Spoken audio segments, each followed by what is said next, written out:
প্রায় ২ সপ্তাহ পর আজকে একটু আয়নার সামনে গিয়ে দাঁড়ালাম। এই ২ সপ্তাহ অনেকটা ভাঙাগড়ার মধ্যে দিয়ে আমি গেছি। অনেকটা কষ্ট চেপে নিজেকে সবসময় ভালো রাখার চেষ্টা করেছি কিন্তু রাখতে পারিনি। তো আমি ভাবলাম আজকে থেকে দিনটা নতুনভাবে শুরু করা যাক। এবার একটু নিজের প্রতি যত্নশীল হওয়া যাক। সবার জন্য ভেবে কি লাভ বলো?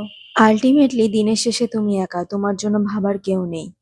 তো যাই হোক, আর তার মধ্যে আমার মাইগ্রেন কতটা যে অসহ্যকর যাদের আছে তোমরা সবাই জানো। তো মাথাটা আমার প্রচন্ড গরম হয়ে থাকে, তো একমাত্র একটাই উপায় থাকে, ভালো করে তেল দিয়ে জল দিয়ে মাসাজ করি। মাসাজ করে দেওয়ারও কেউ থাকে না, তো সেটাও নিজেকে করতে হয়। যাই হোক, যে তেলটা আজকে দিয়েছি সেটা আমার নিজস্ব পুরো বাড়িতে বানানো বিভিন্ন আয়ুর্বেদিক পাতা ফাতা দিয়ে।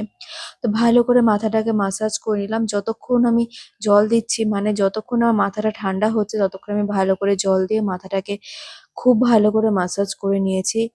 আজকের দিনটা ভাবছি একটু নতুন করে শুরু করব। তাই তোমাদের সাথে শেয়ার করলাম। শেয়ার করব বলে ভিডিওটা করা নয়।